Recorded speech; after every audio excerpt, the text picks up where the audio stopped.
Hi viewers, welcome to our channel. ప్రస్తుతం మనతో పాటు దామ బాలాజీ గారు, సీనియర్ జర్నలిస్ట్ ఉన్నారు. వాడితో ఒకసారి మాట్లాడదాం. సార్ నమస్కారం. సార్ పెహల్గామ్ దాడి వెనకాల ఇప్పుడు ఒక కొత్త ఎవిడెన్స్ దొరికింది. దాంట్లో చైనా భాగస్వామ్యం ఉంది అని చెప్పేసి కూడా చెప్తున్నారు సార్. చైనా పాకిస్తాన్ చెప్పి ఈ విధంగా చేయించిందని చెప్పేసి కొత్త వర్షన్ ఒకటి బయటకు వచ్చింది. నిజంగా చైనా ఈ విధంగా చేయిస్తుందా?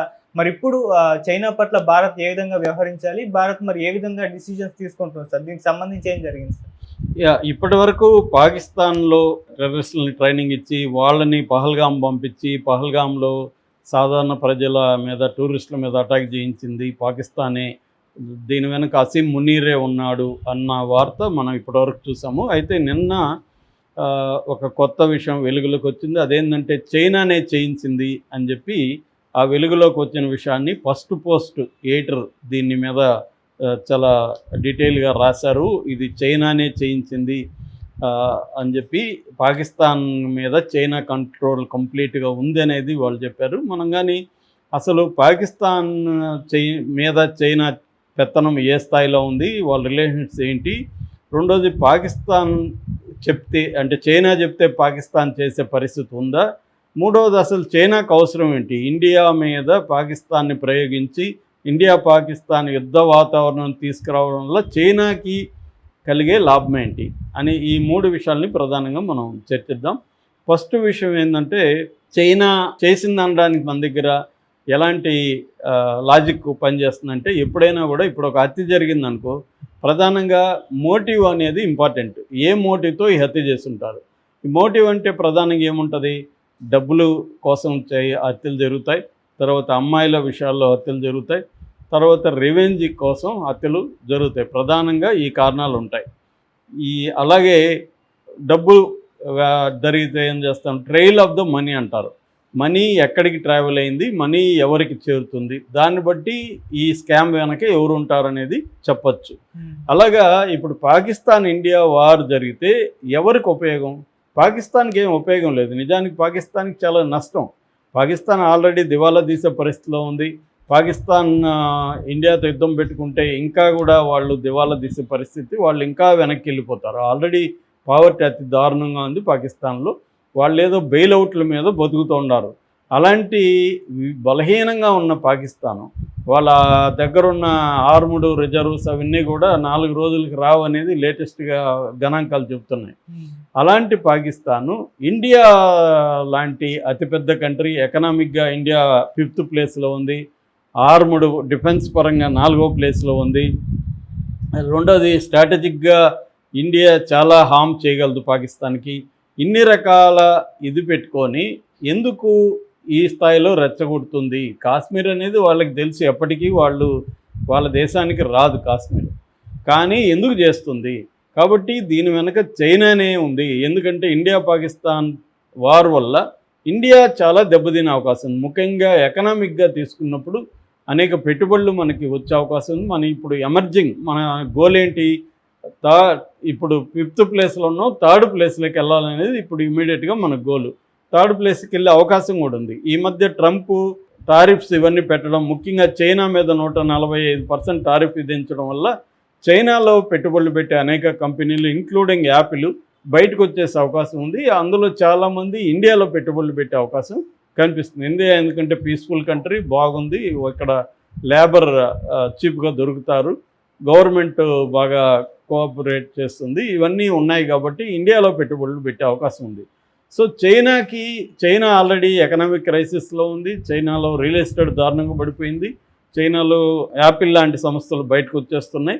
సో ఒక రకంగా ఎకనామిక్ క్రైసిస్ అంచుల్లో చైనా ఉంది. ఇటువంటి పరిస్థితుల్లో ఇండియాకి ఆల్టర్నేటివ్గా మిగతా పెట్టుబడిదారులకంతా కూడా ఇండియా కనిపిస్తుంది.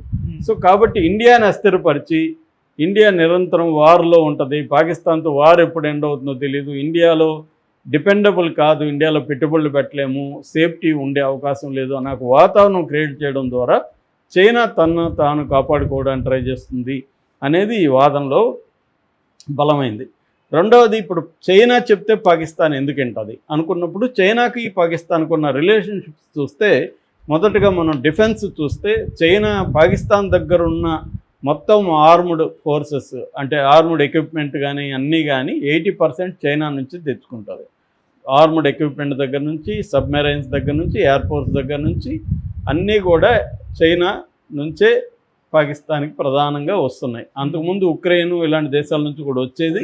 అయితే ఇప్పుడు వాళ్ళ అక్కడ యుద్ధంలో ఉండిపోవడం వల్ల అది ఆగిపోయింది, చైనా నుంచే వస్తున్నాయి. ఇప్పుడు లేటెస్ట్గా పహల్గామ్లో వాడిన M4 గన్స్ కూడా చైనా నుంచి వచ్చాయని, అట్లాగే వాళ్ళు వాడిన శాటిలైట్ కమ్యూనికేషన్ ఫోన్ సిస్టమ్స్ కూడా చైనా నుంచి వచ్చాయని చెప్తున్నారు. సో అందువల్ల చైనాకి పాకిస్తాన్కి డిఫెన్స్ అనేది బలంగా ఉంది. ముఖ్యంగా ఫైటర్ జెట్స్ J-17 థండర్ కానీ, J-10C కానీ, అట్లాగే యువాన్ సబ్మెరైన్స్ కానీ, ఫ్రిజెట్స్ అంటారు. ఫ్రిజెట్స్ అంటే ఒక షిప్ వెళ్తుంటే దాని పక్కన వార్ షిప్ వెళ్తుంది చిన్నది, దాన్ని కాపాడడానికి ఇది బాడీ గార్డ్ లాగా పనిచేస్తుంది. దాన్ని ఫ్రిజెట్స్ అంటారు. ఈ ఫ్రిజెట్స్ కానీ, మిసైల్స్ సిస్టమ్స్ కానీ, తర్వాత షహీన్ ఎయిర్ బేస్డ్ డ్రిల్స్ జరిగాయి ఈ మధ్య, వారియర్ గ్రౌండ్ బేస్డ్ డ్రిల్స్ జరిగాయి. తర్వాత న్యూక్లియర్ ప్రోగ్రామ్స్ కూడా మెటీరియల్ ఇవ్వడం కానీ, టెక్నాలజీ అందించడం కానీ చైనా చేసింది. ముఖ్యంగా షహీన్ అన్ని డిఫెన్సివ్ వార్పు అంటే మనం అటాక్ చేస్తే డిఫెండ్ చేసుకునే సిస్టమ్స్ను కూడా చైనానే వాళ్ళకి ఇచ్చింది. అలాగా చైనా మీద కంప్లీట్గా డిఫెన్స్ మెకానిజం ఆధారపడింది. రెండవది ఎకనామిక్ పరంగా తీసుకున్నప్పుడు China belt and road initiative, BRI అంటారు. ఈ బెల్ట్ అండ్ రోడ్ ఇనిషియేటివ్ అనేది చైనా దాదాపు 150 దేశాల్లో వచ్చేస్తుంది. పాకిస్తాన్లో కూడా 62 బిలియన్ల పెట్టుబడి పెట్టింది. పాకిస్తాన్లో ఏ దేశం కూడా పెట్టలేదు, అంత పెట్టింది. ఎక్కడెక్కడ చేస్తుంది ఇది? ఇన్ఫ్రాస్ట్రక్చరు, ఎనర్జీ, ఇండస్ట్రీ, ఈ 3 సెక్టర్లో బలంగా పెడుతుంది. వాళ్ళు సిపెక్ అంటారు. సిపెక్ అంటే చైనా పాకిస్తాన్ ఎకనామిక్ కారిడార్ నిర్మిస్తుంది. అట్లాగే అనేక SEZలు, స్పెషల్ ఎకనామిక్ జోన్లను నిర్మిస్తుంది. ముఖ్యంగా అరేబియా సీ ద్వారా ఓపెన్ చేసి చైనాకి పాకిస్తాన్ హెల్ప్ చేస్తుంది. అక్కడ గోదార్ పోర్ట్ అంటారు. ఆ గోదార్ పోర్టుని, సీ పోర్టుని నిర్మించేది ఇప్పుడు చైనానే నిర్మిస్తుంది. దాని ద్వారా చైనా ఇండియన్ ఓషన్లో తన షిప్పుల్ని నిల్వ ఉంచగలుగుతుంది. సో అట్లాగే కరాకోరం హైవేస్ను కూడా చైనా నిర్మిస్తుంది. సో హైవేసు, షిప్పు ఇవన్నీ కూడా చైనా బిజినెస్లో భాగంగా చూస్తుంది. అట్లాగే పవర్ సెక్టర్లో కోలు, హైడ్రా, తర్వాత సోలార్, ఈ 3 సెక్టర్లో దాదాపు 7 కిలో వాట్ల పవర్ని ఇది నిర్మిస్తుంది అన్నమాట. ఇది ఎకనామిక్గా చైనాకి దానికి ఉన్న $62 బిలియన్ వ్యాపారం జరుగుతుంది. ఇక ట్రేడింగ్లో బైలేటరల్ ట్రేడింగు అంటే ఇచ్చిపుచ్చుకునే ట్రేడింగు $20 బిలియన్ల యాన్యువల్గా ఉందన్నమాట. పాకిస్తాన్ చైనాకు టెక్స్టైల్స్, రైల్స్, మినరల్స్ ఇలాంటివి ఎక్స్పోర్ట్ చేస్తుంది. చైనా నుంచి మిషనరీ, ఎలక్ట్రికల్స్, కెమికల్ ప్రోడక్ట్స్ వీటిని ఇంపోర్ట్ చేసుకుంటుంది. సో వాళ్ళిద్దరి మధ్య దాదాపు $20 బిలియన్ల ట్రేడ్ ఉంది.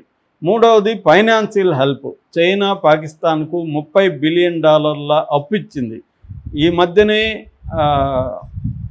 $4.5 బిలియన్ రోల్ ఓవర్ అంటారు. రోల్ ఓవర్ అంటే ఇచ్చే టైంకి ఇవ్వలేకపోయింది కాబట్టి దాన్ని పీరియడ్ని ఎక్స్టెండ్ చేయడం అనేది చేసింది. మొత్తం ఈ అప్పు పాకిస్తాన్ జీడిపిలో 10% వరకు చైనానే అప్పిచ్చింది. సో ఇలాగా చైనా డిఫెన్స్ రంగంలో, తర్వాత ఎకనామిక్ రంగంలో, ఫైనాన్స్ రంగంలో, ట్రేడింగ్లో అన్ని వైపులా చైనా మీద డిపెండ్ అయిపోయింది పాకిస్తాన్ ఎకనామీ అనేది. కాబట్టి ఇప్పుడు పాకిస్తాన్ చైనా మాట వినాల్సిన పరిస్థితి అయితే ఖచ్చితంగా ఉంది.